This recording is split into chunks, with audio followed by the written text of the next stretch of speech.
الحمد لله رب العالمين، الصلاة والسلام على أشرف الأنبياء والمرسلين وعلى آله وأصحابه وآل بيته ومن تبع سنته أجمعين. فأعوذ بالله من الشيطان الرجيم، بسم الله الرحمن الرحيم. آج سورہ الاعراف کی آیت نمبر 73 سے آگے پڑھا جائے گا، اور اس میں ہود علیہ السلام کا ذکر پہلے گزر چکا ہے. پچھلے ہفتے ہم نے ذکر کیا تھا قوم عاد کا، اب جو ہود علیہ السلام کی قوم تھی، اور اب جو ذکر آ رہا ہے وہ قوم سمود کا ذکر ہے. پھر اس کے بعد لوط علیہ السلام کی قوم کا ذکر ہے، پھر شعیب علیہ السلام کی قوم کا ذکر ہے، پھر اس کے بعد موسیٰ علیہ السلام کی قوم کا ذکر ہے. تو اس طرح کی مختلف پچھلی قوموں کا ذکر ہے. قریش کو اللہ سبحانہ و تعالیٰ یہ سبق دینا چاہ رہے ہیں اور یہ بات کی وضاحت کر رہے ہیں کہ انہوں نے کفر کیا اللہ سے، اللہ کے رسولوں سے، اللہ کے احکام سے، اور پھر ان کا کیا حشر ہوا. تو قریش اور آئندہ قیامت تک آنے والی قوموں کے لیے یہ ایک سبق ہے. تو سنتے ہیں انشاءاللہ. اللہ سبحانہ و تعالیٰ ہمیں اسے سننے اور سمجھنے کی اور اس پہ عمل کرنے کی توفیق عطا فرمائے. آمین. بسم اللہ الرحمن الرحیم. وَإِلَى ثَمُودَ أَخَاهُمْ صَالِحًا قال يا قوم اعبدوا الله ما لكم من إله غيره قد جاءتكم بينة من ربكم هذه ناقة الله لكم آية فذروها تأكل في أرض الله ولا تمسوها بسوء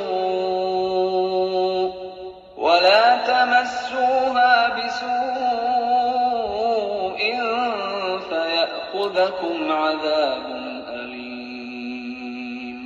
اور قوم سمود کی طرف ان کے بھائی صالح کو بھیجا تو صالح نے کہا کہ اے قوم، اللہ ہی کی عبادت کرو، اس کے سوا تمہارا کوئی معبود نہیں. تمہارے پاس تمہارے پروردگار کی طرف سے ایک معجزہ آ چکا ہے، یعنی یہی اللہ کی اونٹنی تمہارے لیے معجزہ ہے. تو اسے آزاد چھوڑ دو کہ اللہ کی زمین میں چرتی پھرے، اور تم اسے بری نیت سے ہاتھ بھی نہ لگانا، ورنہ عذاب علیم تمہیں پکڑ دے گا. اذكروا إذ جعلكم خلفاء من بعد عاد وبوأكم في الأرض تتخذون من سهولها قصورا وتنحتون الجبال بيوتا فاذكروا آلاء الله ولا تعثوا في الأرض مفسدين. اور یاد تو کرو جب اس نے تم کو قوم عاد کے بعد سردار بنایا اور زمین پر آباد کیا کہ نرم زمین سے مٹی لے لے کر محل تعمیر کرتے ہو اور پہاڑوں کو تراش تراش کر گھر بناتے ہو. بس اللہ کی نعمتوں کو یاد کرو اور زمین میں فساد نہ کرتے پھرو. قال الملأ الذين استكبروا من قومه للذين استضعفوا لمن آمن منهم أتعلمون أن صالحا مرسل من ربه قالوا إنا بما أرسل به مؤمنون. تو ان کی قوم میں سردار لوگ جو غرور رکھتے تھے غریب لوگوں سے جو ان میں سے ایمان لے آئے تھے کہنے لگے بھلا تم یقین کرتے ہو کہ صالح اپنے پروردگار کی طرف سے بھیجے گئے ہیں؟ انہوں نے کہا ہاں، جو چیز دے کر وہ بھیجے گئے ہیں ہم اس پر بلا شبہ ایمان رکھتے ہیں. قال الذين استكبروا إنا بالذي آمنتم به كافرون. تو سرداران مغرور کہنے لگے کہ جس چیز پر تم ایمان لائے ہو ہم تو اس کو نہیں مانتے. فعقروا الناقة وعتوا عن أمر ربهم وقالوا يا صالح ائتنا بما تعدنا وقالوا يا صالح ائتنا بما تعدنا كنت من المرسلين آخر انہوں نے اونٹنے کی پونچھوں کو کاٹ ڈالا اور اپنے پروردگار کے حکم سے سرکشی کی اور کہنے لگے کہ صالح جس چیز سے تم ہمیں ڈراتے تھے اگر تم اللہ کے پیغمبر ہو تو اسے ہم پر لے آؤ. فأخذتهم الرجفة فأصبحوا في دارهم جاثمين.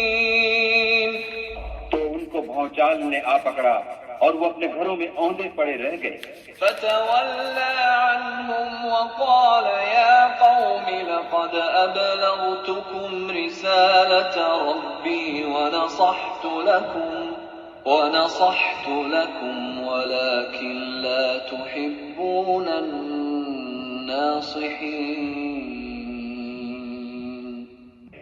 پھر صالح ان سے نا امید ہو کر پھرے اور کہا کہ میری قوم میں نے تم کو اللہ کا پیغام پہنچا دیا اور تمہاری خیر خواہی کی مگر تم ایسے ہو کہ خیر خواہوں کو دوست ہی نہیں رکھتے.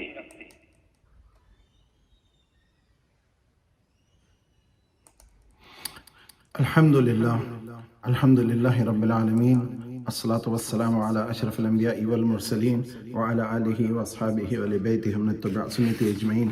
فاعوذ باللہ من الشیطان الرجیم. بسم اللہ الرحمن الرحیم. آج رات عبادت کی رات ہے، جیسے کہ آپ سب کے علم میں ہے. آج جو ہے نصف شعبان کی رات ہے. تو اللہ سبحانہ وتعالی ہمارا اس ملنے کو، بیٹھنے کو، اس ذکر کو، اس قرآن کے سننے کو قبول فرمائے اور اس کو ہمارے اور ہمارے مرحومین کے لیے اور آئندہ قیامت تک آنے والی نسلوں کے لیے باعث رحمت، فضل، مغفرت اور دنیا اور آخرت کی تمام حسنات کا موجب بنائے. اور ہم سے اس میں کوئی خطا کوتاہیاں ہوں تو اللہ تعالیٰ ہمیں اس کی لفظ سے توبہ کو ہماری قبول فرمائے اور اس کے درجات ہمارے ایمان کے اور عمل کے درجات بلند فرمائے اور دنیا اور آخرت میں ہمیں کامیابی عطا فرمائے. آمین. اب یہ ذکر جو ہے سورہ الاعراف میں آیت نمبر 72 سے 79 تک کی میں نے آیتیں ہم نے سنی ہیں اور اس میں قوم سمود کا ذکر ہے اور جن کے پاس حضرت صالح علیہ السلام بھیجے گئے تھے. اور یہ ذکر ہو رہا ہے کہ جب ان کے جو امیر تھے، عمرا تھے، انہوں نے وہی سرکشی کی جو تمام قوموں کے امیر لوگوں یا طاقت والے لوگ جو کرتے ہیں کہ نبی کو پہلے وہ جھٹلاتے ہیں، اللہ کے کلام کو جھٹلاتے ہیں، اللہ کی نشانیوں کو جھٹلاتے ہیں، اللہ کی معجزات اور جو اللہ کے احکام ہیں اور انبیاء کے معجزات کا انکار کرتے ہیں. تو اللہ تعالیٰ نے ان کی آزمائش، جیسے ناقہ جس کا تقریباً میں جیسے آپ سے ذکر کر چکا ہوں کہ 26 بار سمود کا ذکر آیا. یہ قوم سمود کو اللہ تعالیٰ فرما رہے ہیں کہ یہ عاد کے بعد آئی تھی اور اس سے یہ بات ثابت ہوتی ہے کہ قریش کو بھی یہ پتہ ہے، ورنہ یہ ذکر قرآن نہیں کرے گا جس چیز کا ان کو علم نہ ہو. تو اللہ سبحانہ وتعالیٰ قریش کو اور آئندہ قیامت تک آنے والی نسلوں کو، قوموں کو یہ بتانا چاہ رہے ہیں کہ نوح علیہ السلام کے بعد قوم ہود علیہ السلام جو کہ عاد کہلاتے تھے، ان کو اللہ تعالیٰ نے زمین میں خلافت بخشی. اور پھر اس کے بعد جب ان کے گناہ بڑھ گئے حد سے، تو پچھلی بار ہم نے اس کو سنا کہ اللہ تعالیٰ نے ان کو بالکل ختم برباد کر دیا اور صرف چند لوگ بچے تھے جو نبی اور ان کے ساتھ ایمان لانے والے تھے. قوم عاد کے بارے سمود کے بارے میں جو آیا ہے کہ جو صالح علیہ السلام کی قوم تھی، ان کو اونٹنی کی نشانی تھی اور انہوں نے فرما دیا تھا کہ تم اس اونٹنی کو کچھ نقصان نہ پہنچاؤ. کہتے ہیں کہ وہ اونٹنی اتنی بڑی اور اتنی بہت بڑی ہوتی تھی کہ اس کو ایک دن میں وہ پوری جو وہاں کا پانی ہوتا تھا جو کنویں کا وہ پی جاتی تھی. باقی دوسرے دن دوسرے لوگ پیتے تھے، ان کو منع تھا کہ جو اس کا دن ہوگا اس دن کوئی پانی نہیں پیے گا. اور وہ اتنا دودھ دیتی تھی کہ پوری قوم کے لیے اس وقت پورا پڑتا تھا، جو روایات میں بیان کیا گیا. لیکن انہوں نے جب دیکھا کہ یہ اونٹنی جو پہاڑ کے اندر سے نکل کر آئی تھی، اس سے بڑی اور کوئی نشانی ہوگی کہ اللہ کے حکم سے جب انہوں نے کہا کہ یہ پہاڑ سے ہمیں اونٹنی نکال کے دکھاؤ، اور وہ گھابن اونٹنی تھی، تو اللہ تعالیٰ کو کوئی چیز کے کرنے کے لیے کوئی دلیل اور سند کی ضرورت نہیں ہوتی، کوئی سبب کی ضرورت نہیں ہوتی، کیونکہ اللہ سبحانہ تعالیٰ ہی مسبب الاسباب ہے. جب وہ ماں باپ کے ملاپ سے بچہ پیدا کر سکتا ہے اور اونٹنی کو اونٹ اور اونٹنی کے ملاپ سے پیدا کر سکتا ہے، تو اللہ کا حکم ہوگا تو پہاڑ کے اندر سے اونٹنی نکل آئی. اور اتنی بڑی اونٹنی تھی کہ وہ پوری، آپ دیکھ سکتے ہیں کہ اس کے بارے میں جو ذکر بیان ہوا ہے. اور پھر اس کو اتنا اللہ تعالیٰ نے اس کو دیا تھا کہ وہ اونٹنی کو جب انہوں نے قتل کیا تو اس کی پونچھیں کاٹ دی، یعنی اس کے پیچھے سے رانیں کاٹی اور پھر اس کو گرا دیا. پھر وہ ظالم آدمی جس نے کھڑے ہو کر کے اس کا گلا کاٹا، تو وہ اس کے بعد اللہ سبحانہ تعالیٰ کا ان پہ عذاب آیا. اور پھر نبی علیہ السلام جو تھے حضرت صالح علیہ السلام, انہوں نے اپنی قوم کو یہی بتایا کہ تم فساد کرنے والے قوم ہو. انہوں نے غریب لوگوں پہ بھی انہوں نے جبر کیا اور انہوں نے کہا کہ تم جن کو نبی کو مانتے ہو کیا یہ واقعی اللہ کے رسول ہیں؟ تو غربا جو تھے عموماً قوم کے جو غریب غربا تھے, جیسے حضور کے صحابی جو تھے جتنے بھی تھے اکثر میں ان میں جو تھے وہی تھے جو کہ غریب اور زیادہ طاقتور نہیں تھے, اور جو بڑے قوم کے جو مشہور آدمی تھے اور جو طاقتور آدمی تھے مالی طور پہ مضبوط تھے ان میں کبر تھا. اور یہ ایک بہت بڑا مسئلہ ہے جس کے اندر تکبر جو ہے, تکبر کے اندر اللہ سبحانہ و تعالیٰ بندے کی ہدایت بھی لے لیتا ہے. اور جس آدمی نے بھی تکبر کیا, اور عموماً ہمارے یہاں آپ نے دیکھا ہوگا کہ جس آدمی کے پاس دو کوڑی کی دولت آ جاتی ہے تو اس کی نہ زبان صحیح رہتی ہے نہ اس کا مزاج صحیح رہتا ہے, اس کے گردن میں کہتے ہیں نا سریا پڑ جاتا ہے, وہ اکڑ کر اینٹ کر کے چلتا ہے, پھر لوگوں کو اپنے مطلب غلام سمجھنے لگتا ہے, وہ سمجھتا ہے میں خدا بن گیا ہوں نعوذ باللہ. وہ اپنے طور پہ خدائی فوجدار اور خدا بن جاتے ہیں اور وہ فیصلے کرنے لگتے ہیں اور لوگوں کے مستقبل کے بارے میں احکام جاری کرنے لگتے ہیں کہ کون کیا کرے کون کیا نہ کرے. اور یہ عموماً سیاستدانوں اور سیاستدان عموماً لیڈرز ہوتے ہیں. تو اس بات کا اللہ سبحانہ و تعالیٰ نے اس میں ظاہر کیا یہ کہ نبیوں کے ساتھ جو معاملہ ہے ان کے معاملے میں بڑی احتیاط کی ضرورت ہے. اور اس وقت جب نبی نے دیکھا کہ انہوں نے اتنا بڑا گناہ کر دیا کہ جس کا اللہ نے حکم کیا تھا, یہ معجزاتی اونٹنی تھی اور وہ اتنی ساری اس کے اندر خوبیاں تھیں, اور اس کو انہوں نے جان بوجھ کر کے پکڑ کر کے اس کو قتل کیا, تو اس کے بعد اللہ سبحانہ تعالیٰ کا عذاب ان پہ واجب ہو گیا. کیونکہ کہتے ہیں کہ ایک روایت میں نے یہ بھی پڑھا کہ اونٹنی کا بچہ تھا, اس نے مدد مانگی, پھر اونٹنی نے اللہ تعالیٰ سے مدد مانگی, جس کو قرآن میں ہم نے پچھلی آیت صورتوں میں پڑھا کہ ناقۃ اللہ, وہ اللہ کی اونٹنی تھی. تو جس چیز کا بھی تعلق اللہ کی ذات سے ہو جائے, اللہ تعالیٰ کے حکم سے ہو جائے, یعنی نبی اللہ, رسول اللہ, کتاب اللہ اور ناقۃ اللہ, ولی اللہ, یہ جتنے بھی چیزیں ہیں جن کو اللہ کے ساتھ وابستگی ہو جائے اس کی فضیلت ویسی بڑھ جاتی ہے. اور اللہ تعالیٰ نے خاص طور پر ان کو, اللہ تعالیٰ کے علم میں یہ بات ہے کہ یہ قوم ایسی تھی کہ جو کفر کرتی ہے, تو انہوں نے جب کفر کیا اور حد سے گزر گئے, تکبر کیا, نبی کو کہتے تھے کہ جناب آپ نعوذ باللہ جھوٹے ہیں, مجنون ہیں, آپ ہم سے زیادہ کچھ جانتے نہیں ہیں, اگر اللہ کو چننا ہی ہوتا تھا تو ہم میں سے کسی امیر آدمی کو اور امیر خاندان کو چنتا. اللہ تعالیٰ کو ان تمام حاجات اور ضروریات کی ضرورت نہیں ہوتی. ہاں لیکن اللہ کے انبیاء اور رسول جو ہوتے ہیں وہ خاص ان میں خوبصورتی ہوتی ہے, ان کے اندر خاص ایک روحانی کیفیت ہوتی ہے جس سے لوگ جو نیک فطرت لوگ ہیں وہ ان کی طرف کھنچ کے آتے ہیں. تو جب انہوں نے دیکھا کہ ان کا اتنا گناہ بڑھ گیا ہے تو پھر انہوں نے ان سے پلٹ گئے, اور نبی پلٹ گیا ان لوگوں سے, اور پھر اس کے بعد ان پر اللہ کا عذاب آیا. اور جب عذاب آیا تو انہوں نے یہی کہا کہ یا قومی لقد ابلغتکم رسالات ربی, کہ بے شک میں نے تم کو اپنے رب کے میسج رسالت پہنچا دی, ونصحت لکم, اور تمہیں نصیحت بھی کر دی, ولکن لا تحبون الناصحین, لیکن تم تو محبت, حب کہتے ہیں محبت کو, یعنی کسی کو پسند کرنا یا محبت کرنا, تو ناصح کو تو تمہیں کچھ ان سے محبت ہی نہیں ہے. پھر اگلا ذکر آ رہا ہے لوط علیہ السلام کی قوم کا. باتوں کے دوران میں یہ ذکر کر دوں کہ لوط علیہ السلام کی قوم کا جو گناہ تھا وہ یہی تھا جس کو آج کل کہا جاتا ہے سامل اینڈ گمورا, جو کہ فلسطین اور اردن کے درمیان کا علاقہ ہے. اس علاقے میں قوم آباد تھی. یہ ایک ایسا عمل کرتے تھے جو کہ مردوں سے شہوت کرتے تھے اور عورتوں کو نہیں رکھتے تھے یا عورتوں کے ساتھ تعلق نہیں رکھتے تھے. تو جب ان پہ عذاب آیا, آئندہ ذکر میں بھی آئے گا, لوط علیہ السلام کی تعریف یہ ہے کہ یہ حضرت ابراہیم علیہ السلام کے بھانجے تھے, یہ بھتیجے تھے, اور یہ ان کو اللہ تعالیٰ نے نبوت دی, اور ابراہیم علیہ السلام نے ان کو کہا کہ تم اس جگہ پہ اپنی نبوت قائم کرو. ابراہیم علیہ السلام کی حیات کے دوران یہ تھے, آپ غور کریں, اور انہوں نے اپنی نبوت ان کو ایسی قوم پہ, سخت قوم پہ بھیجا کہ جن کے اندر, جن کو آج کل کہا جاتا ہے انگلش میں گے یا ہوم سیکشول جن کو کہا جاتا ہے, وہ لواطت کا عمل کرتے تھے کہ مردوں کے ساتھ وہ اپنی شہوت کرتے تھے, جنسی تعلقات کرتے تھے, جس پہ بہت ساری حدیثیں ہیں کہ جب کبھی کوئی مرد اپنی کوئی غیر مرد کے ساتھ یا مرد ابھی اپنی بیوی کے ساتھ بھی ایسا عمل کرے تو العرش لرزہ آ جاتا ہے, اس میں زلزلہ آ جاتا ہے. یہ ایسا عمل ہے جس کو اتنا فحش اور اتنا برا سمجھا گیا. اور اس میں ان سے پہلے کوئی قوم انفرادی طور پہ تو لوگوں میں یہ بیماری تھی, یہ ایک تکلیف کا مسئلہ تھا یا عیب تھا, اس کو کردار کا عیب ہے. دیکھیے اس میں پچھلی قوم نے اللہ کی نشانی کو قتل کیا, یہ والے اللہ کے بندوں کے ساتھ برا کرتے ہیں, اور پھر یہ کرتے ہیں کہ لوگوں کے راستے میں بھی بیٹھنے والے ان میں ہوتے تھے, اس لیے ہمارے لیے منع ہے کہ راستے میں کبھی نہیں بیٹھا کرو. پھر اس کے بعد یہ انہوں نے جب یہ عمل کیا تو اللہ سبحانہ و تعالیٰ نے جب جبرائیل علیہ السلام کو اور میکائیل علیہ السلام کو جب ان پہ بھیجا تو وہ خوبصورت نوجوان مردوں کی شکل میں ظاہر ہوئے لوط علیہ السلام کے پاس. تو ان لوگوں نے کیا کیا کہ انہوں نے ان کو جب دیکھا تو حضرت لوط کے پاس آئے اور کہنے لگے یہ خوبصورت لڑکے تمہارے پاس کہاں سے آئے ہیں, یہ تم ہمیں دے دو. تو لوط علیہ السلام گھبرا گئے کہ یہ ان کے ساتھ برا کریں گے. تو جبرائیل علیہ السلام نے لوط علیہ السلام سے فرمایا آپ اندر جائیں گھر کے اندر اور ہم ان کا حساب کر دیں گے. اور انہوں نے جب اپنا نقاب اٹھایا یا اپنا آنکھوں سے اپنے کور ہٹایا جو انہوں نے جو رکھا ہوا تھا, تو جیسی انہوں نے ان پہ نظر رکھی تو ان کو پہلا عذاب یہ ہوا کہ سب اندھے ہو گئے. تو ان کو اللہ تعالیٰ نے اندھا کر دیا اور یہ ادھر ادھر بھاگنے لگے.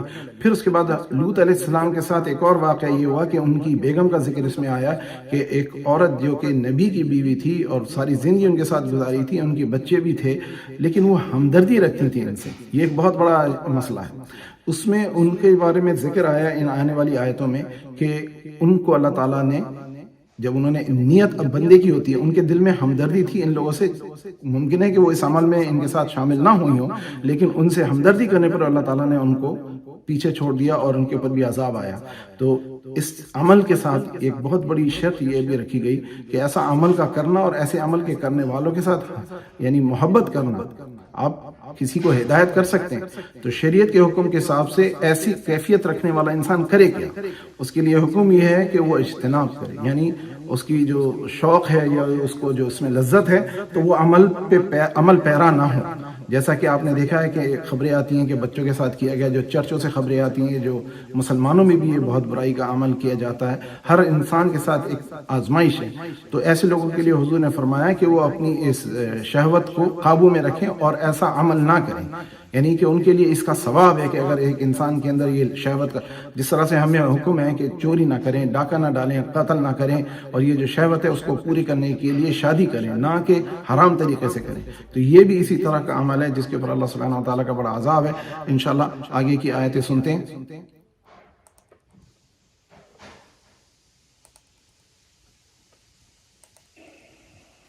وَلُوطًا إِذْ قَالَ لِقَوْمِهِ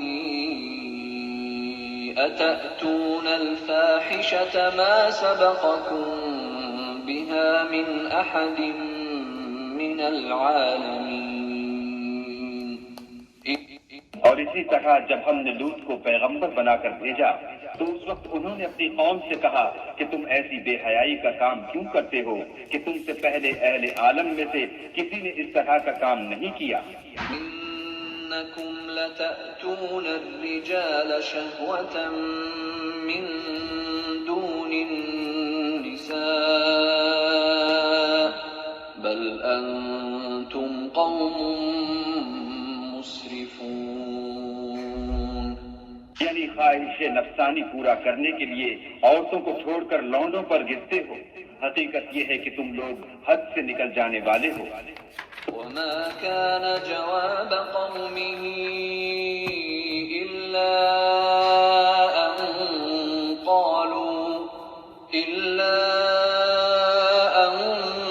قالوا أخرجوهم من قريتكم إنهم أناس يتطهرون. ان سے اس کا جواب کچھ نہ بن پڑا اور بولے تو یہ بولے کہ ان لوگوں یعنی لوط اور اس کے گھر والوں کو اپنے گاؤں سے نکال دو کہ یہ لوگ پاک بننا چاہتے ہیں. فأنجيناه وأهله إلا امرأته كانت من الغابرين. تو ہم نے ان کو اور ان کے گھر والوں کو بچا لیا مگر ان کی بیوی نہ بچی کہ وہ پیچھے رہنے والوں میں تھی.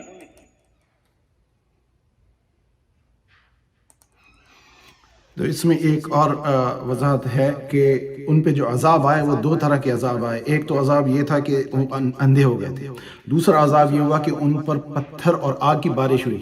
اب یہ اس کے لیے چند طریقے جو آج ہماری نالج میں ہیں کہ جیسے آسمان سے میٹیورائٹ گرتے ہیں, یا تو وہ تھے, یا پھر زلزلہ آیا جس سے زمین شق ہو گئی, اور پھر اس کے بعد ان پر جو والکینک ایرپشن جسے کہتے ہیں ہم, آتش فشاں پہاڑ کے اوپر کھلنا اور اس سے آگ کا برسنا, اس قسم کی تمام، اور اسی طرح سے جیسے ہم نے دیکھا ہے کہ کبھی کبھار ارتھکویک ہوتا ہے تو زمین پھٹ جاتی ہے اور اس کے اندر جو بھی کچھ ہوتا ہے وہ اندر چلا جاتا ہے. جیسے کہ ہم نے یہ سنا تھا پاکستان میں جب زلزلہ آیا تھا کہ پہاڑ پھٹ گئے اور لوگ پورے کے پورے علاقے جو تھے وہ گاؤں یا جو بھی چیز وہاں پہ آبادی تھی وہ زمین کے اندر دب گئی اور وہ بند ہو گئی.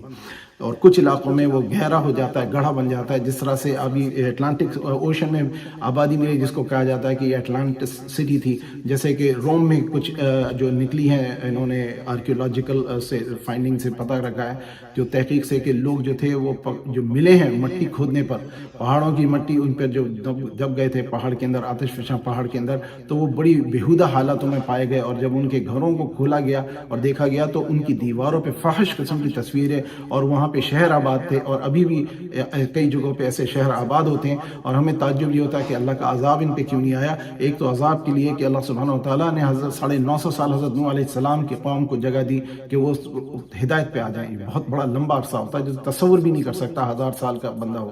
اور اس کے علاوہ دوسری قوموں کے اندر جیسے فرعون کو 1500 سال حکومت دی، اس کی نسل در نسل حکومت کرتے رہے فرعون، پھر موسیٰ علیہ السلام کے وقت پہ ان پہ عذاب ہوا. اسی طرح عاد اور سمود کو اللہ تعالیٰ نے خلافت دی تو وہ اتنے تکبر میں تھے کہ وہ مان نہیں رہے تھے. اور یہی حال لوط علیہ السلام کی قوم کا ہوا کہ ان کو تو کچھ دکھ ہی نہیں رہا تھا کہ ہم میں گناہ ہے.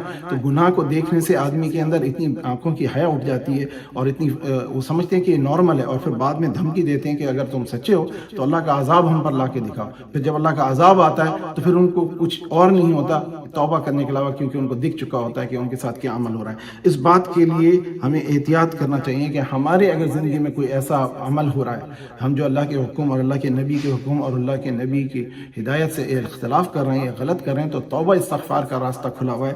آدمی توبہ کرے، اور انسان کے اندر یہی خوبی ہے کہ گناہ کا کرنا ناممکنات میں سے نہیں ہے، کیونکہ مسلمان گناہ گار ہو سکتا ہے، لیکن توبہ جو ہے وہ ہدایت کا راستہ ہے کہ آدمی گناہ بھی اگر ہو جائے تو توبہ کا راستہ، دروازہ ہمیشہ آخری دم تک انسان کے کھلا رہتا ہے. تو ایک یہ چیز ہے. دوسرا، عبادت کر کے تکبر کرنا، اس میں ایک اور بھی احتیاط ہے کہ جناب ہم کسی کو دیکھتے ہیں کہ اس کا عمل کوئی بہت اچھا دیندار نہیں ہے تو ہم فوراً ججمنٹ پاس کرنے لگتے ہیں اور اپنے دل میں تصور کرتے ہیں کہ جی میں نماز پڑھتا ہوں، میں کھڑا ہوتا ہوں، میں رات کو تنفل پڑھتا ہوں. تو یہ جو ہے یہ ہم نہیں کر رہے ہیں، یہ اللہ کی توفیق ہے. ہماری تو نیت ہوتی ہے، اللہ تعالیٰ پھر ہمیں اس کی توفیق بھی دیتا ہے. تو اللہ تعالیٰ سے نیت بندے کی ہوتی ہے، اس پہ عمل کرنا اور توفیق دینا اللہ کا کام ہے. پھر اگلا ذکر آنے والا ہے حضرت شعیب علیہ السلام کی قوم کا جو مدائن میں تھی.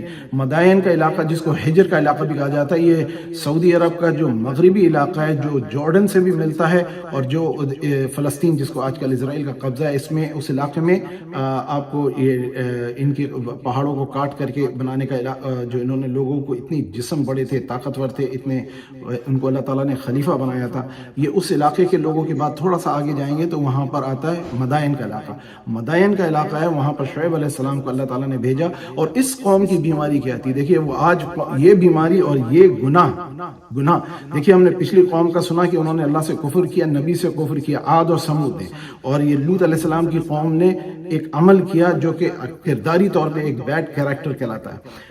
تیسرا جو اگر یہ دیکھیں اس میں ایک اور بھی کہا جاتا ہے کہ یہ نیچرل ہے جو ہومو سیکشولیٹی ہے. اس بات پہ توجہ رکھیں کہ اللہ سبحانہ و تعالیٰ اس کو اس طرح سے نہیں مینشن فرماتا. اللہ تعالیٰ جانتا ہے کہ بندے کو اپنے عمل میں احتیاط ہوتی ہے، اور اگر نہیں ہوتی تو وہ اس پہ استقامت کرے کہ ایسا عمل نہ کرے، کیونکہ اللہ نے منع فرمایا. تیسرا جو ہے یہ تو بالکل ہی آدمی کا آزاد عمل ہے، یعنی کسی چیز کا میجر کرنا اور وزن کرنا. یہ دو گناہ اس قوم میں تھے. آج ہم روزانہ پاکستان کی خبروں میں سنتے ہیں اور اس مقابلے میں ہم اس ملک میں دیکھتے ہیں کہ جناب کوئی چیز آپ خریدتے ہیں تو وزن اس کا اتنا ہی ہوتا ہے، اور یہ وزن میں اور ناپ تول میں یہ بےایمانی کرتے تھے. ہم اگر کسی کو کوئی چیز بیچتے ہیں تو اس میں ہم بےایمانی کر جاتے ہیں. یہ مسلمانوں کا گناہ میں بتا رہا ہوں. اور اس مقابلے میں اس ملک میں جو غیر اسلامی سمجھا جاتا ہے یا دوسرے غیر اسلامی ممالک ہیں، وہاں پہ لوگ اس قسم کا گناہ نہیں کرتے ہیں. جو لوگ ذخیرہ اندوزی کرتے ہیں، مال روک لیتے ہیں، لوگوں کے لیے قیمت بڑھا دیتے ہیں، لوگوں کو مشکل کر دیتے ہیں زندگی گزارنا، یہ اس قسم کی قوم تھی. اور جب شعیب علیہ السلام نے ان کو ہدایت کے لیے تعلیم دی کہ ایسا مت کرو کہ وزن میں کم ناپو اور تم جو ہے تولنے کے اندر نہ کم تولو، تو ان کے سرداروں نے جو امیر تھے، جو وہاں کے کرتا دھرتا تھے، ذمہ دار تھے، ان لوگوں نے ان دونوں باتوں پر اپنی قوم سے کہا کہ اگر تم نے ایسا عمل کیا تو تم تو نقصان اٹھانے والے ہو جاؤ گے، تمہارا منافع کم ہو جائے گا۔ اس کی بڑی احتیاط ہے۔ حضور علیہ الصلوۃ والسلام کی حدیث ہے، آپ نے فرمایا کسی نے ایک جو انچ بھی ہوتا ہے نا، جس کو کہا جائے کم سے کم گز کی زمین یا ہاتھ بھر برابر زمین، بالش کے برابر زمین، کسی نے کسی کے پر قبضہ کیا تو قیامت کے روز اللہ تعالیٰ اس کی گردن میں زمین کے برابر، یہ زمین جو ہماری ہے ارتھ، اس کے برابر کا وزن اس کی گردن میں توق بنا کر کے ڈال دیں گے۔ اور اس کے لیے جب حضور کی معراج ہوئی تو معراج میں بھی ان لوگوں کی شکلیں دکھائی گئیں کہ جو لوگ ناپ تول میں کمی کرتے تھے۔ ہمارے ہاں تو لوگ بٹے لگا دیتے ہیں جو وزن کم کر دیں، وزن بڑھا دیتے ہیں۔ یا جانوروں کے اندر جو ہم نے سنا ہے کہ جب مرغی خریدنے جاؤ تو اس کو وہ کھال کے ساتھ اور اس کے پروں کے ساتھ وزن سے بیچتے ہیں۔ یہ بھی ایک بے ایمانی، کون کھاتا ہے جانور کے پر؟ لیکن وہ پیسہ کمانے کے لیے پھر ان کو انجیکشن بھی لگاتے ہیں، پھر ان کے اندر وہ پانی کے انجیکشن لگا کر کے گوشت کو وزنی کر دیتے ہیں، اور یہ تمام چیزیں کر کے وہ کر کے آ رہے ہیں، وہ چھوڑے پیسے بنانے کے لیے اپنا ایمان اس میں بیچ رہے ہیں، اور قیامت کے روز ان کی بڑی بری حالت ہوگی۔ اب آپ دیکھیے پاکستان میں جو پتہ لگا ہے کہ موجودہ حکومت اپنی چاہ رہی ہے کہ لوگوں کے لیے آسانی کرے، لیکن لوگ جو ہیں وہ کبھی شکر دبا دیتے ہیں، کبھی گندم دبا دیتے ہیں، کبھی چاول دبا دیتے ہیں۔ لوگوں کا خیال نہیں ہے۔ حکومت سے اختلاف کرنا ایک اپنی جگہ، لیکن لوگوں کو بھوکا رکھنا اور ان کو مجبور کر دینا کہ وہ گناہ پہ آ جائیں اور چوریاں کریں اور ڈکیتیاں کریں، دیکھیں نا یہ پورا سائیکل چل رہا ہے۔ اور ہمیں دکھتا ہے کہ ہمارے یہاں امن نہیں ہے، اور پاکستان کا وجود اسلام کے نام پہ آیا تھا، یعنی ایثار و قربانی کی ضرورت تھی اس ملک کو بنانے کے لیے۔ اسی طرح سے دوسری قومیں، اور اس ملک میں آپ دیکھیں امریکہ میں ہم کوئی چیز خریدنے جاتے ہیں تو ہمیں اس میں آپشن ہوتا ہے کہ واپس کر دو۔ ہمارے والا تو بندہ پہچانتا بھی نہیں ہے اگر ایک بار آپ نے اس کی دکان سے خرید لیا کہ کون ہے، اور پھر ہم یہاں پر جب جاتے ہیں استعمال بھی کر لیتے ہیں تو ان کو ریٹرن کرنے چاہیں تو ان کا ایک ریٹرن ڈپارٹمنٹ ہوتا ہے، وہ اس کو لے لیتے ہیں، آپ سے بحث لڑائی جھگڑا نہیں کرتے ہیں، وہ سامان کو لے کر کے کمپنی کو بھیج دیتے ہیں، پھر آپ کو آپشن دیتے ہیں کہ یا تو آپ پیسے واپس لے لیں یا دوبارہ نئی چیز لے لیں۔ دیکھیے یہ ایمانداری ہے جو اس قوم کے اندر اخلاص ہے۔ اللہ سبحانہ و تعالیٰ ان کو دنیا میں کامیابی دے رہا ہے اور ان کو دنیا میں عزت دے رہا ہے، اس کی وجہ ان کی ایمانداری ہے۔ اور اگر ہمارے دل چھوٹے نہ ہوتے تو اللہ تعالیٰ فرماتے ہیں، حدیث میں حضور نے فرمایا کہ ان کے گھروں کی دیواریں چاندی کی، دروازے سونے کے ہوتے، اور قیامت کے روز لیکن ان کو کچھ نہیں ملے گا۔ ہمارے لیے قیامت میں ملے گا، یہاں دنیا میں اکثر آپ دیکھیں گے کہ ایمان والے جو اہل ایمان ہیں وہ کمزور اور لاچار ہوتے ہیں۔ تو سنتے ہیں اس اگلی آیات کو، شعیب علیہ السلام کا ذکر ہے اور انشاءاللہ پھر اس کے بعد الگ ذکر ہوگا۔ وَأَمْطَرْنَا عَلَيْهِمْ مَطَرًا فَانظُرْ كَيْفَ كَانَ عَاقِبَةُ الْمُجْرِمِينَ۔ ہم نے ان پر پتھروں کا مہ برسایا، سو دیکھ لو کہ گناہگاروں کا کیسا انجام ہوا۔ وَإِلَى مَدْيَنَ أَخَاهُمْ شُعَيْبًا قَالَ يَا قَوْمِ اعْبُدُوا اللَّهَ مَا لَكُمْ مِنْ إِلَٰهٍ غَيْرُهُ قَدْ جَاءَتْكُمْ بَيِّنَةٌ مِّن رَّبِّكُمْ فَأَوْفُوا الْكَيْلَ وَالْمِيزَانَ وَلَا تَبْخَسُوا النَّاسَ أَشْيَاءَهُمْ وَلَا تُفْسِدُوا فِي الْأَرْضِ بَعْدَ إِصْلَاحِهَا ذَلِكُمْ خَيْرٌ لَكُمْ إِن كُنتُم مُّؤْمِنِينَ۔ اور مدین کی طرف ان کے بھائی شعیب کو بھیجا تو انہوں نے کہا کہ قوم اللہ ہی کی عبادت کرو، اس کے سوا تمہارا کوئی معبود نہیں۔ تمہارے پاس تمہارے پروردگار کی طرف سے نشانی آ چکی ہے، تو تم ماپ اور تول پوری کیا کرو اور لوگوں کو چیزیں کم نہ دیا کرو، اور زمین میں اصلاح کے بعد خرابی نہ کرو۔ اگر تم صاحب ایمان ہو تو سمجھ دو کہ یہ بات تمہارے حق میں بہتر ہے۔ وَلَا تَقْعُدُوا بِكُلِّ صِرَاطٍ تُوعِدُونَ وَتَصُدُّونَ عَن سَبِيلِ اللَّهِ مَنْ آمَنَ بِهِ وَتَبْغُونَهَا عِوَجًا وَاذْكُرُوا إِذْ كُنتُمْ قَلِيلًا فَكَثَّرَكُمْ وَانظُرُوا كَيْفَ كَانَ عَاقِبَةُ الْمُفْسِدِينَ۔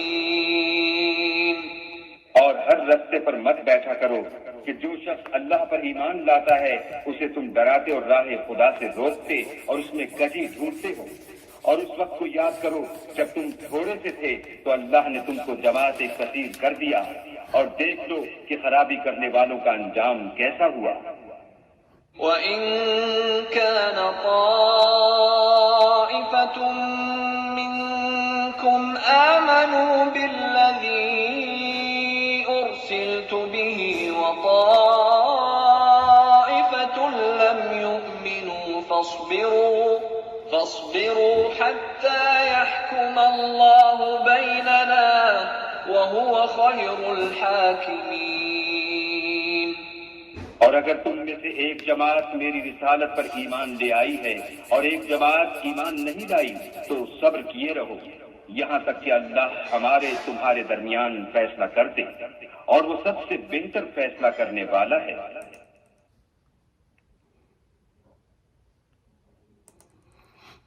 تو ان آیات میں ایک بہت اہم میسج یہ ہے کہ لوگ راستے میں بیٹھتے ہیں اور کوئی آدمی جا رہا ہو یا آ رہا ہو، اور یہ میں شرمندگی کے ساتھ کہہ سکتا ہوں کہ ہمارے ملک میں یہ زیادہ ہے کہ لوگوں کو راستے میں بیٹھ کر کے ڈرانا دھمکانا. اگر کوئی عورت یا کوئی بچی گزر جائے راستے سے تو اس کو گھورتے ہیں، اور ایسا گھورتے ہیں کہ پتہ نہیں وہ کیا ہے. اور یہ ایک بہت بیہودہ عمل ہے، اور مردوں کے لیے حکم ہے خصوصاً کہ وہ اپنی نگاہیں نیچی رکھیں. اور یہ تعلیم کا مسئلہ ہے. اب دیکھیے راہ سے گزرتے ہوئے ہم لوگ عموماً اپنی مائیں بہن، جبکہ مسلمان ایک ایسا ماحول اور معاشرہ ہونا چاہیے کہ جہاں پہ کوئی انسان کسی بھی وقت گزر جائے، چاہے کپڑوں میں گزرے چاہے برہنہ گزرے، لیکن دوسرے کی نظر اوپر نہیں اٹھنی چاہیے. اور جہاں تک کہ راستوں میں بیٹھ کر کے یہ کرتے ہیں، لوگوں کا راستہ خراب کرتے ہیں، لوگوں کو روکتے ہیں، دھمکاتے ہیں، ڈراتے ہیں. آپ نے یہ بھی دیکھا ہوگا لوگوں کا تمسخر اڑاتے ہیں. آپ اختلاف کر سکتے ہیں کسی سے، لیکن ان کا تمسخر اڑانا منع ہے دین میں. اور لوگ یہ کرتے تھے کہ یہ اس قوم کا، حضرت شعیب علیہ السلام کی قوم کی ایک بیماری تھی. یہ ان کے اندر ایک کردار کی کمی تھی کہ یہ ان کی بد اخلاقی تھی کہ کسی راہ گزرتے کو روکنا. اور جو حضرت شعیب کا ماننے والا تھا، جیسے ہندوستان میں مسلمانوں کو راہ میں پکڑ کر کے روک لیتے ہیں اور ان کو بے حرمت کرتے ہیں. آپ نے یہ بھی چند دنوں پہلے یوٹیوب پہ دیکھا ہوگا کہ ایک بزرگ مسلمان کو انہوں نے سور کا گوشت کھلایا، اس کو مارا، اس کی داڑھی کھینچی، اس کو نوچا اور اس کے ساتھ بےہودگی کی. ان کا خون نکل گیا، وہ معذور تھے، اور ان کو کہا کہ جے شری رام کا نعرہ لگاؤ. اس قسم کے ظلم کرے جاتے ہیں مسلمانوں پر. کشمیر میں بچیوں کو وہ ریپ کر دیا جاتا ہے کیونکہ وہ مسلمان ہیں. اس طرح کی ان کو راستوں میں بیٹھ کر کے ان کو گھات لگا کر کے بیٹھتے ہیں. کوئی مسلمان بچہ مل جائے تو اس کو پکڑ کے لے جاتے ہیں، پھر ان کو دیوار سے باندھ دیتے ہیں، اور جس طرح سے ان کو زندہ، ان کو لنچنگ جس کو کہا جاتا ہے وہ کیا جاتا ہے. اور یہ صرف وہیں نہیں کیا جاتا، یہاں اور جگہوں پہ بھی کیا جاتا ہے. اور اسی کا ایک برائی یہ نکلی ہے، آپ نے دیکھا ہوگا دنیا میں کہیں نہیں ہوتا، صرف پاکستان میں 2 جگہیں ہیں جہاں پہ یہ بہت خاص ہوتا ہے. اور ایک ہے سندھ اور دوسرا ہے پنجاب، کہ جہاں پر بچیوں کے اوپر تیزاب پھینک دیتے ہیں کہ جناب یہ لڑکی جو ہے ہم سے شادی کرنے کو راضی نہیں ہے، یا اس کا رشتہ کہیں اور ہو گیا. اس قسم کے عیب جو ہیں یہ قوم میں ہوتے ہیں. اور اس آیت کے ساتھ جو ہے سورہ اعراف میں 8ویں سپارے ختم ہوا ہے. اگلی آیت سنتے ہیں.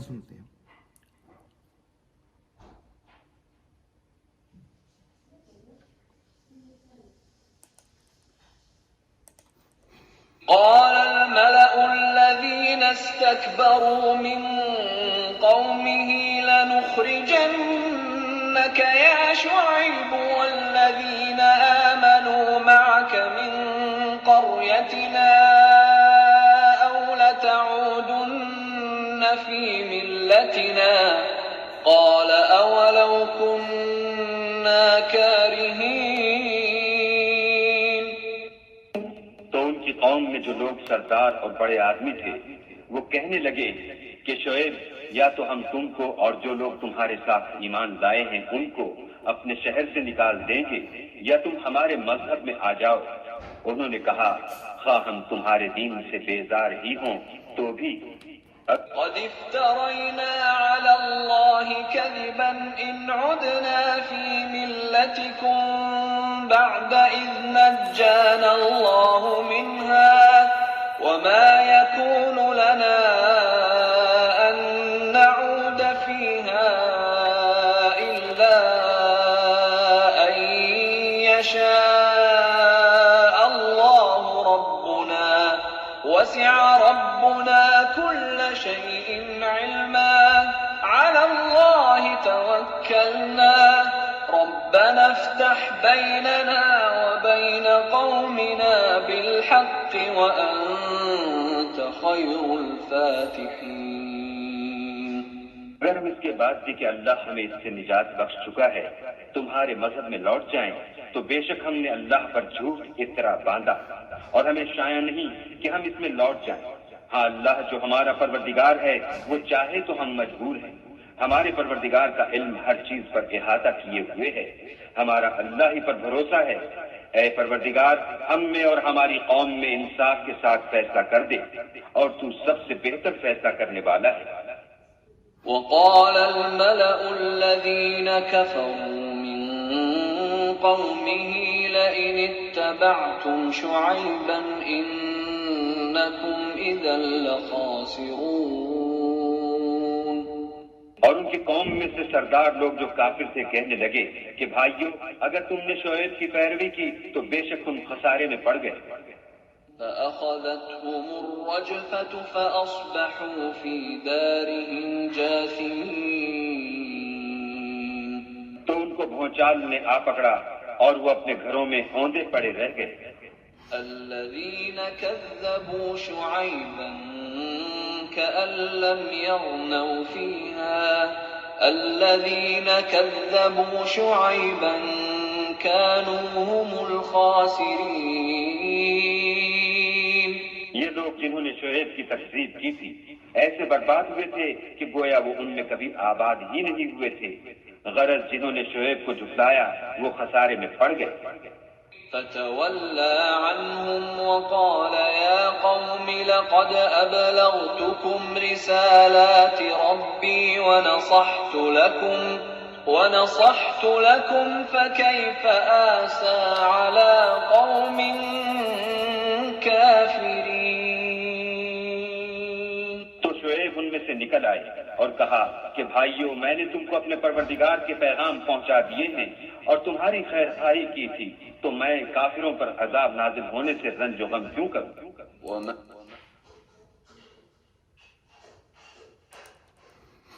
الحمدللہ، اللہ اکبر۔ اب ان آیات میں ایک بات اور وضاحت ہوتی ہے کہ جو لوگ طاقتور ہوتے ہیں، جو اثر انداز ہوتے ہیں، جو بڑے ہوتے ہیں قوم کے، جن کو کہا جائے لیڈرز، وہ اپنی قوم کو ڈراتے ہیں اور غریبوں کو دھمکاتے ہیں اور ان کو اثر لاتے ہیں۔ اور اس میں خصوصاً بالخصوص انبیاء علیہم السلام کے ساتھ جو ہوا، جیسے مسلمانوں کے ساتھ ہے بر صغیر ہندوستان میں اور برما میں اور مختلف جگہوں پہ ہوا ہے کہ مسلمانوں کو زندہ جلا دیا گیا اور ان کو ان کے جسم کو اذیتیں پہنچائی ہیں، ان کی کھال اتار دی گئی ہے، ان کو جس طرح سے دیکھا ہے آپ لوگوں نے، یہ بتانے کی بات نہیں ہے، اور نشانے لگا کر کے ان کے بچے بچیوں کو ان کے سامنے، آنکھوں کے سامنے ان کو مارا گیا۔ یہ مسلمانوں کے ساتھ ہوتا رہا ہے۔ جو شعیب علیہ السلام کے ساتھ جو ایمان لانے والے تھے، ان کی قوم کے لوگوں نے ان کے ساتھ یہی نہیں کیا، اذیتیں نہیں کی۔ اس کے بعد ان کی ایک بیماری یہ بھی تھی کہ لوگ ناپ تول میں کمی کرتے تھے، اور یہ ناپ تول کی کمی جو ہے نا، یہ بہت چھوٹی سی بات لگتی ہے۔ ہمیں پتہ ہے تاریخ سے یہ بات واضح ہے کہ جب مسلمان صحابہ کرام جب حضور علیہ السلام کے وصال کے مبارک کے بعد بھی جب یہ ہندوستان اور برما اور دوسری علاقوں میں اور انڈونیشیا ملیشیا میں جب گئے، انہوں نے دین کی دعوت کی تو یہ تجارت کرتے تھے۔ ان کی تجارت کی خوبی یہ تھی کہ جب اپنا مال بیچتے تھے تو مال کی عیب بھی بتاتے تھے کہ میرے اس مال میں یہ بھی کمی ہے، اور جب یہ اپنے مال کے عیب کی کمی بتاتے تھے تو لوگ ان سے پوچھتے تھے کہ بھئی تم نے ہمیں یہ کیوں بتایا؟ اور وہ یہ کہتے تھے کہ ہمارے اللہ اور اللہ کے نبی کا حکم یہ ہے اور انہوں نے ہمیں یہ تعلیم دی۔ تو وہ پوچھتے تھے کہ تمہارے نبی کہاں ہیں؟ تو انہیں یہ بھی بتاتے تھے کہ ان کا وصال مبارک ہو گیا ہے۔ تو وہ قبلے کی طرف نماز پڑھتے تھے تو ایک جماعت کرتے تھے، جب وہ کاروبار کر رہے ہوتے تھے، کاروبار کے ساتھ وہ ایمان کے ساتھ لوگوں کو بتاتے تھے، جس پہ لوگ ان کے اخلاق اور ان کے ایمان اور ان کی سچائی سے اسلام قبول کر چکے ہوتے تھے۔ یہ دعوت کا طریقہ کار جاری رہا جب تک کہ مسلمانوں میں یہ چیز رہی، اور یہ بہت اہم اور کردار کی خوبی ہے کہ جو مسلمانوں کی تھی، جس کا ثبوت آج بھی دنیا جانتی ہے کہ انڈونیشیا ملیشیا میں کوئی تلوار سے اسلام نہیں پھیلا، اور بزرگان دین اولیاء کرام جو آئے بر صغیر میں، ہم جانتے ہیں کہ صحابہ کرام کی قبور موجود ہیں پاکستان کے، اور اس وقت جو پاکستان اس زمانے میں تو ایک ہی ملک ہوتا تھا، اس علاقے میں بھی جو پاکستان کا علاقہ ہے وہاں پر کئی صحابہ کی قبریں ملی ہیں، ملتان کے علاقے میں ملی ہیں۔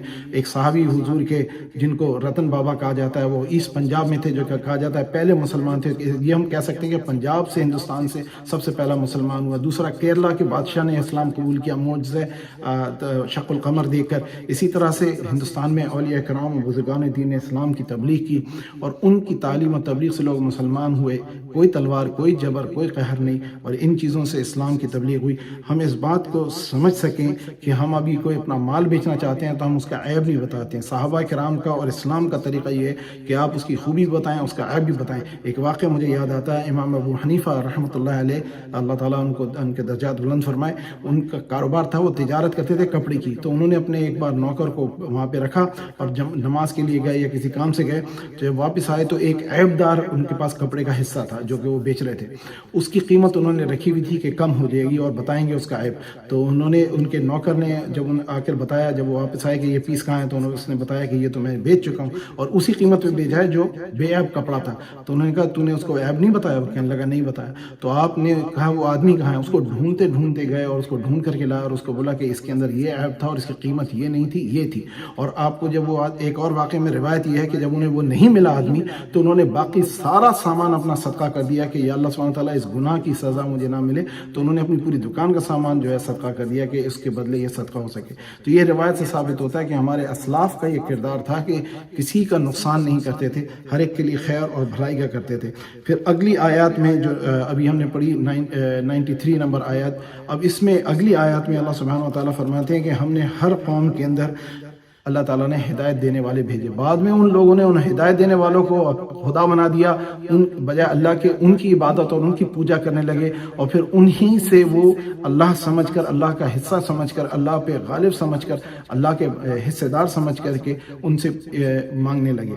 اور یہی اس کے لیے اللہ سبحانہ و تعالیٰ نے انسان کو منع فرمایا کہ عبادت اور دعا اللہ سے کی جائے گی.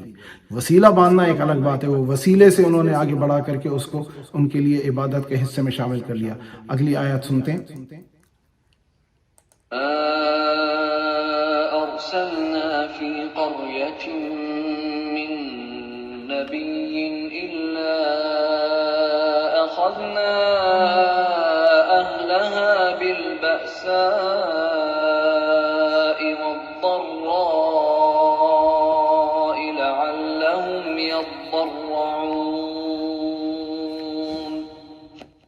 اور ہم نے کسی شہر میں کوئی پیغمبر نہیں بھیجا مگر وہاں کے رہنے والوں کو جو ایمان نہ لائے دکھوں اور مصیبتوں میں مبتلا کیا تاکہ وہ عاجزی اور زاری کریں.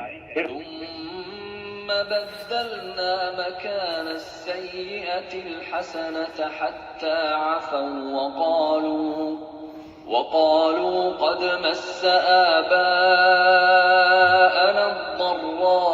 الضراء والسراء فأخذناهم بغتة وهم لا يشعرون.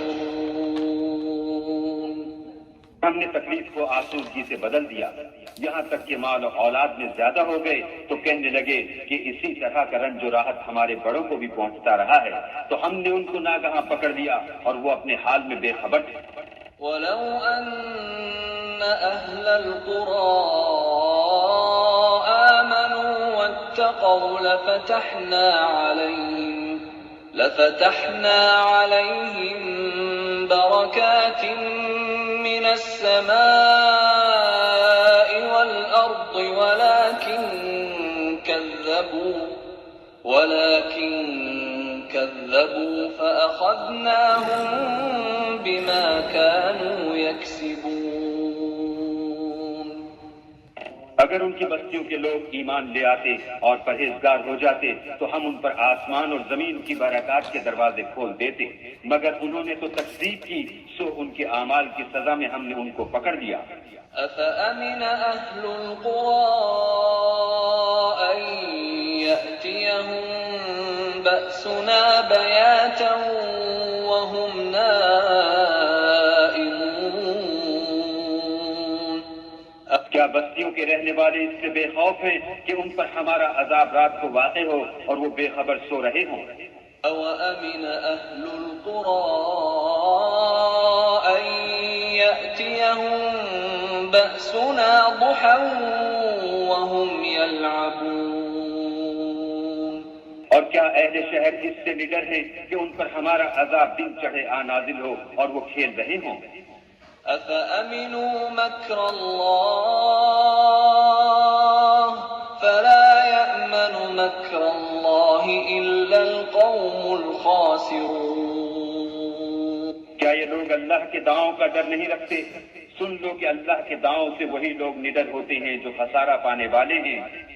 أولم يهد للذين يرثون الأرض من بعد أهلها أن لو نشاء أصبناهم بذنوبهم ونطبع على قلوبهم فهم لا يسمعون۔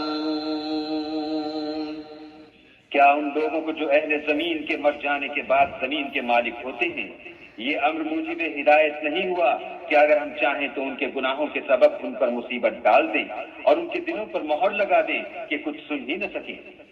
تلك القرى نقص عليك من أنبائها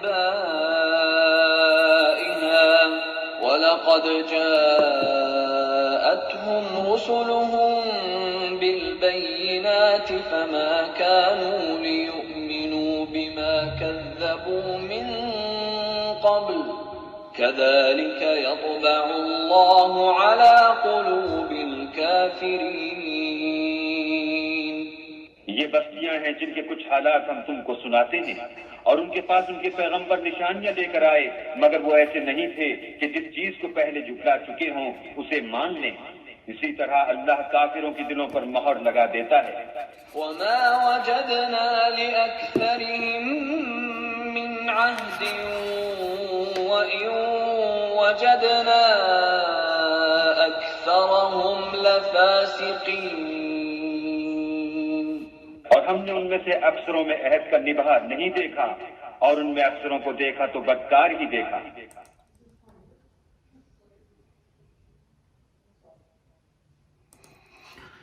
تو ان آیات سے جو آیت نمبر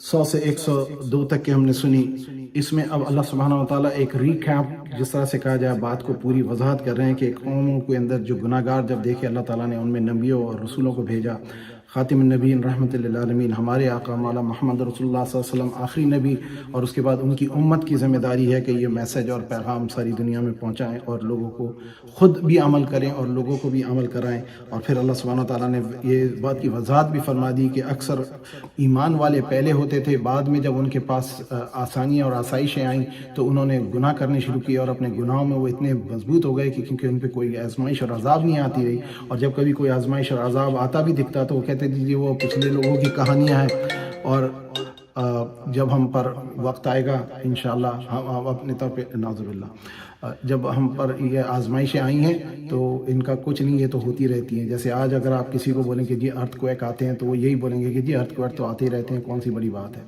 تو بہرحال اللہ سبحانہ و تعالیٰ ہم کو صبر عطا فرمائے اور ہدایت عطا فرمائے اور ہماری آئندہ قیامت تک آنے والی نسلوں پہ اپنا رحم و کرم نازل فرمائے۔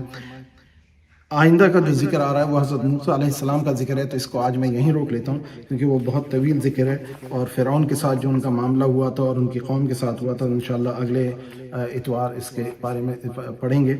اور اللہ سبحانہ و تعالیٰ سے دعا ہے کہ اللہ تعالیٰ اس کے سننے اور سمجھنے اور اس پہ عمل کرنے کی توفیق عطا فرمائے۔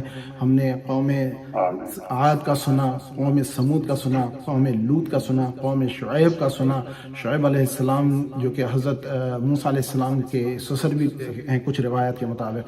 تو بہرحال باٹم لائن یہ ہے کہ ہر قوم میں عیب ہوتے ہیں اور عیب رہے ہیں اور عیب ہوتے رہیں گے، اور ایک ایسا عیب جس کو کردار بھی کہا جائے ایمان اور عقیدے کے ساتھ۔ اب دیکھیے اگر میں نماز پڑھتا ہوں پھر بھی میں جھوٹ بولتا ہوں، میں مال غبن کرتا ہوں، دھوکہ دیتا ہوں، چوری کرتا ہوں، رشوت لیتا ہوں، حرام کما رہا ہوں، اور پھر میں سمجھ رہا ہوں کہ جی میرے ماتھے پہ نشان پڑا ہوا ہے، میری دار و قطار داڑھی ہے، اور یہ تجربات آپ لوگوں کو بھی ہوئے ہوں گے کہ آپ ان کردار میں جب آدمی کی تبدیلی نہ آئے تو حضور نے فرمایا کہ نماز تیری قبول جب ہوگی کہ جب تیرے اندر تبدیلی آئے گی۔ اگر ہمارے اندر تبدیلی نہیں آتی اور ہم میں اخلاص نہیں آتا اور ہم میں ایسی نرمی نہیں آتی کہ دوسرا انسان ہمارے ساتھ یہ محسوس کرے کہ ہم حق پر بھی ہیں، ہمارے اندر کبھی سختی بھی ہے، اور غصہ بھی اگر ہمیں آتا ہے تو وہ شفقت والا غصہ ہوتا ہے جو کہ ہم اپنے بچوں سے جب کرتے ہیں، جب دیکھتے ہیں چھوٹا بچہ کیسی کوئی غلطی کرتا ہے تو ہم اس کے ساتھ ظلم نہیں کرتے ہیں۔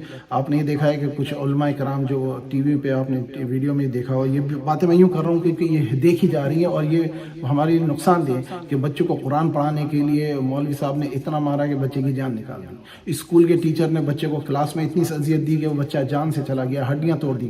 یہ اسلام نہیں ہے, نہ ہی یہ تعلیم ہے. اور ہم دیکھتے ہیں کہ ہمارے کاروباری طبقہ ہمارے ملکوں میں سے ٹیکس نہیں دینا چاہتا. ملک کا ٹیکس نہیں دو گے تو ملک کیسے چلے گا؟ بہانہ ہے جی وہ چور ہے, تو آپ نے چوروں کی حکومت اس لیے لائی کہ آپ بھی چور تھے.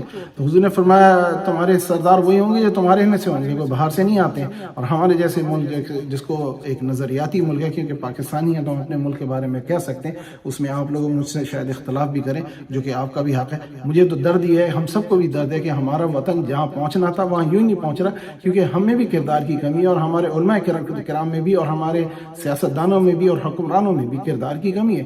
امیر آدمی کو بیل دے دی جاتی ہے اور غریب آدمی سالوں سال صرف جیل میں اس لیے پڑا رہتا ہے کہ اس کا کوئی کیس نہیں, ورنہ نیب کے نام کے بہانے پر وہ سیاستدانوں کو جیل میں ڈالتے ہیں پھر ان کو نکال دیتے ہیں. ایک عجیب سا انہوں نے سرکس بنا کے رکھا ہے ملک کا, نہ ترقی ہو رہی نہ تعلیم ہو رہی ہے. ہمارے اتنا ٹیلنٹ ہے, اتنے بچے ہیں جنہوں نے بہت ساری چیزوں میں دنیا کے نامور نام کمائے, اور ہمارے اندر علماء بھی ہیں, فقہا بھی ہیں. ایسا نہیں کہ کمی ہے, لیکن کردار کی کمی ہمارے اندر ہے. ہم نمازیں بھی پڑھتے ہیں, ہمارا دنیا کا سب سے کہا جاتا ہے نا جنہوں نے دنیا کے کارٹ ترین جج گنے ہیں تو اس میں پاکستان کا نمبر بہت آگے ہے, جبکہ ہم ہمارے یہاں سب سے زیادہ حفاظ ہیں, ہمارے یہاں سب سے زیادہ نمازی ہیں, ہمارے یہاں سب سے زیادہ حج کرنے اور عمرہ کرنے والی قوم ہے, لیکن ہمارے کردار میں کمی ہے. اللہ سبحانہ وتعالی ہمیں اس کردار اور عمل کی توفیق عطا فرمائے, اور ہمیں اپنے پر اسلام بجائے اس کے کہ ہم دوسروں پہ تھوپیں یا ان پہ لازم کریں, ہمیں اپنی ذات پہ اسلام کو لازم کرنے کی توفیق عطا فرمائے.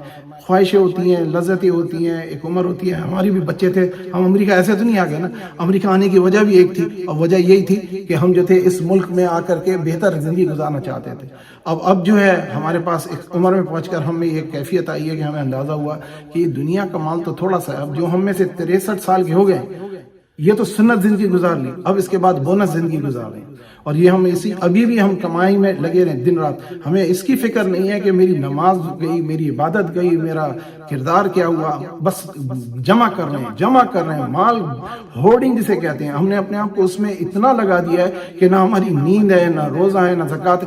خیر کے جنہوں نے کام کیے جو آج بھی مشہور ہے, آپ نے دیکھا عیدی آج بھی مشہور ہے. اس دور میں عیدی ہو سکتا ہے تو آج بھی ہو سکتا ہے, اور قیام آخرت میں اللہ تعالیٰ انہی کو مشہور رکھے گا. محمد علی جناح کی کوئی وراثت نہیں بچی, اس نے وہ پاکستان بنا کر کے قوم کے نام کر دیا, لیکن کچھ خاندان ہیں جو اپنی وراثت میں لگے ہوئے.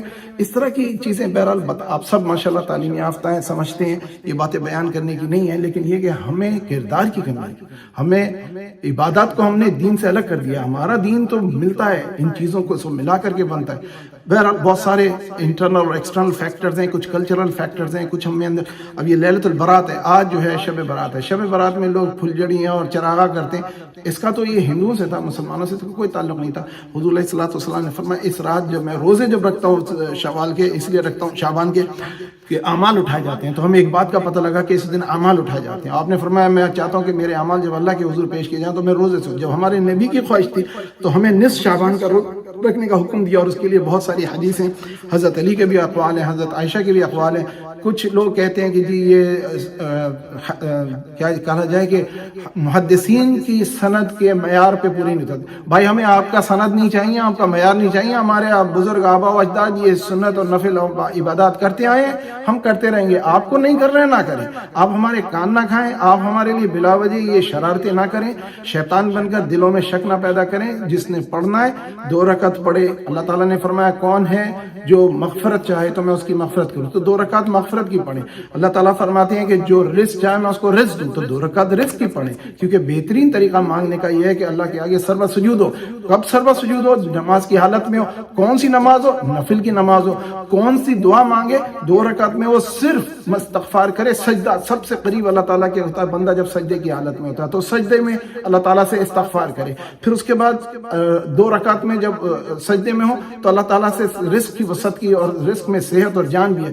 پھر اس کے بعد آپ جو ہے زندگی کی جو اپنی دراز عمر اور جتنی بھی دعائیں مانگنی ہے مانگے, کوئی قید نہیں ہے. اللہ تعالیٰ تو دینے والا, اللہ کے خزانوں میں کمی نہیں ہے. تو اس رات کے لیے جو حدیثیں نازل ہوئی ہیں اس میں یہ ثابت ہے جو اللہ تعالیٰ کے نبی نے فرمایا کہ مانگو. اللہ تعالیٰ سے یہ مانگنے کی رات ہے, اور کیونکہ اعمال اٹھائے جاتے ہیں تو اللہ تعالیٰ کے پاس یہ عرضیاں جائیں گی. ہم اپنے لیے، اپنی اولاد کے لیے، آنجوان انسانیت کے لیے، لوگوں کے لیے، جس ملک میں رہ رہے ہیں اور جس ملک سے آئے ہیں، اس ملک کی خیر اور دنیا کی خیر، کائنات کی خیر، انسانیت کی خیر کی، سب کی بھلائی کی، امن کی، لوگوں کے لیے سکون کی، اور اس ملک کے لوگوں نے جو ہمیں جگہ دی تو ان کے لیے دعا کریں کہ اللہ تعالیٰ ان کے دل اسلام کے لیے کھول دے، ان کو اسلام میں داخل کر دے، ان کی نسلوں کو آباد کر دے اور ان کو شاد کر دے، تاکہ یہ ایمان کے لیے آ جائیں، ایمان کے ساتھ ان کو شاد آباد کرے، ہماری نسلوں کو قیامت تک اس ایمان کے ساتھ شاد اور آباد فرما دے۔ اللہ تعالیٰ ان سب کو ہدایت عطا فرما دے۔ تو ہمیں اس رات کو دعائیں مانگنی چاہیے۔ تقریر وغیرہ تو ہوتی رہتی ہیں، بیانات ہوتے رہتے ہیں، لیکن یہ چند ہوتے ہیں ونڈوز آف اپرچونٹی۔ کچھ لوگ کہتے ہیں جی لیلۃ القدر سے اس کو ملا کر کے لوگوں نے غلط کر دیا۔ بھائی تم وہاں موجود نہیں تھے، تم کو اپنے ذہن سے تم افطرا کر رہے ہو۔ ہمارے یہاں تو ایک سلسلہ چلا آ رہا ہے، ہمارے ہاں حضور علیہ الصلوۃ والسلام کے ٹائم سے اب تک کے لوگ لیلۃ البرات کے اندر عبادت کرتے ہیں، نوافل عبادت کی جاتی ہے، دعائیں مانگی جاتی ہیں، استغفار کی جاتی ہے۔ حضور قبرستان گئے تھے، جنت البقیع گئے تھے، تو ہمیں بھی قبرستان جانے کا حضور نے اپنی آخری زندگی کے وقت میں چند دنوں میں یہ فرمایا، میں نے تم کو قبروں پہ جانے سے منع کیا تھا، اب قبروں پہ جاؤ اور وہاں جا کر کے ان کے لیے استغفار کرو۔ اور حضور خود گئے، حضرت عائشہ رضی اللہ تعالیٰ عنہ گئی، آپ نے فرمایا حضور نے ہاتھ اٹھائے کہ آپ کے اتنے سر تک کے ہاتھ اٹھا کر کے آسمان کی طرف دیکھا اور اہل قبور کے لیے انہوں نے دعا کری، اور آپ نے فرمایا اس رات اللہ سبحانہ وتعالیٰ بنی کلب کی بکریوں سے زیادہ بالوں کے، ان کے جتنے بال ہیں بنی کلب کی بکریوں کے، ان سے زیادہ لوگوں کی مغفرت فرماتے ہیں۔ آپ اندازہ لگائیں ایک بھیڑ کے اندر بال کتنے ہوتے ہیں، جبکہ پوری بنی کلب کی سب سے زیادہ بکریاں تھیں وہ قبیلے کے۔ تو ایک مشہور مطلب آپ نے ایک معیار دیا، نہ کہ ایبسولوٹ نمبر دیا، اس سے زیادہ۔ تو یعنی آپ ایک قبیلہ جس کی سب سے زیادہ بھیڑوں کے بال ہوتے تھے، بھیڑیں ہوتی تھی اور بھیڑوں میں بال ہوتے تھے، ان سے زیادہ لوگوں کی آج مغفرت ہوتی ہے، سوائے اس کے لیے جو شرک کرے، جو دل میں برائی رکھے، جو کینہ پروری کرے۔ اب ہمیں چاہیے کہ اپنے دوست، اعزاء، اقربا، مہمان، بھائی بہن، دوست، احباب جتنے ملنے والے ہیں، کاروباری لوگ ہیں، سب کے ساتھ اپنے معاملات اچھے کر لیں، تاکہ اللہ کے پاس جب ہمارے اعمال پیش ہوں تو اس طرح سے آئیں کہ ہمارا دل صاف ہے، ہماری نیت صاف ہے۔ اور عموماً لوگوں کے اندر ناراضگی رشتہ داریوں میں ہوتی ہے، یا دوستی میں ہوتی ہے، یا کاروباری ہوتی ہے، اس کے علاوہ کوئی ناراضگی ہوتی نہیں، کسی سے معاملہ نہیں، آپ اسے ناراض کیوں ہوں گے؟ تو جن سے ہم ڈیل کر رہے ہیں، جن کے ساتھ ہمارے نوکر ہیں، جو ہمارے سپیریئر ہیں، ایک دوسرے سے دل صاف کر لیں، اور پھر اگلے سال جو پھر میل آئے پھر دوبارہ صاف کر لیں، کیونکہ اللہ تعالیٰ نے ایک اپرچونٹی دی ہے۔ اور پھر لیلۃ القدر رمضان کی 27 کو جو لیلۃ البرات آئے گی، جس رات قرآن کا نزول ہوا، اس دن اللہ سبحانہ وتعالیٰ احکام نازل فرمائیں گے۔ تو تقریباً 45-42 دن کا یہ فرق ہے، اس میں اللہ تعالیٰ کے احکام فرشتوں کو مل جائیں گے، اور وہ لیلۃ القدر کی رات کو جبرائیل علیہ السلام یہ تمام لے کر کے آئیں گے۔ آج اعمال اٹھائے جائیں گے، اعمال ویسے بھی روزانہ فجر اور عصر میں اٹھائے جاتے ہیں، پھر آپ ہمارے اعمال جمعہ اور جمعرات کو بھی، پیر اور جمعرات کو بھی جاتے ہیں۔ تو حضور نے فرمایا روزہ رکھو ان دن کو۔ حضور شعبان میں بہت روزے رکھتے، تو یعنی ایک تو ڈیلی بجٹ ہوتا ہے، ایک ویکلی بجٹ ہوتا ہے، اور ایک ایئرلی بجٹ ہوتا ہے، اور پھر اس کے بعد ایک عمر کا بجٹ ہوتا ہے۔ جب لیلۃ القدر کے اندر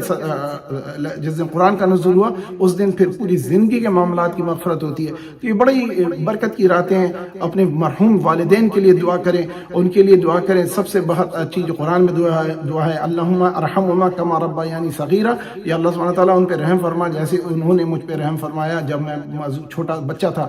ایک دیکھیے ہمارے یہاں اردو میں ایک محاورہ ہوتا تھا ہمارے یہاں پاکستان ہندوستان میں، کہ جب ہم اپنے مرحوم کا ذکر کرتے تھے ہم کہتے اللہ بخشے ہمارے والد اور والدہ، یہ کہتے تھے اللہ بخشے ہمارے فلاں چچا پھپھا تایا اور ماموں اور فلاں شیخ اور فلاں بزرگ اور محلے کے فلاں آدمی ایسے کرتے تھے۔ یہ اللہ بخشے کا لفظ جو ہے رحمہم اللہ، ہم کہتے ہیں نا رحمت اللہ علیہ، یہ وہی دعا ہے جس کو عربی میں رحمت اللہ علیہ کہتے ہیں، ہم تو کہتے ہیں بخشے، اللہ تعالیٰ بخش دے ان کو، یعنی ایک دعا ہے۔ تو جب بھی اب کسی مرحوم کا ذکر کریں تو اللہ بخشے، اور دوسرا جو زندہ ہے اس کے لیے دعا کریں کہ اللہ تعالیٰ ان پہ رحم کرے، ان پہ اپنا رحمت کا سایہ کرے۔ یہ مظلہ العالیہ جس کو ہم کہتے ہیں، زندوں کو ہم کہتے ہیں اللہ تعالیٰ کا سایہ رہے ان پہ، ذل کہتے ہیں سایہ کو، اللہ تعالیٰ کا ان پہ سایہ رہے، جیسے ہم اپنے علماء کرام اور بزرگان دین کے لیے دعا کرتے ہیں۔ اس کے ساتھ اب میں روکتا ہوں، اگر کوئی بات ہو، کوئی چیز ہو، کوئی معاملہ ہو، اس کی وضاحت کرنا ہو تو ضرور فرمائیں، اور میں انشاءاللہ اگلے اتوار انشاءاللہ پھر ملیں گے۔ تو سورہ اعراف کے اندر ہم 9واں سپارہ شروع کر چکے ہیں، اور انشاءاللہ اگلے بار انشاءاللہ اس کا ذکر ہوگا۔ اور اگر کوئی سوال ہو، کوئی کامنٹ ہو، کوئی کریکشن ہو، تو آپ لوگوں سے گزارش ہے کہ اپنی رائے پیش کریں اور دعا کریں، انشاءاللہ اس کے بعد پھر ہم ختم کرتے ہیں۔ تو ایک بار میں انشاءاللہ آپ لوگوں کی کامنٹ کا انتظار کر رہا ہوں، کوئی کامنٹ ہو، کوئی سوال ہو تو کر لیں، یا وضاحت ہو تو کر دیں، ورنہ پھر دعا کر کے ختم کرتے ہیں۔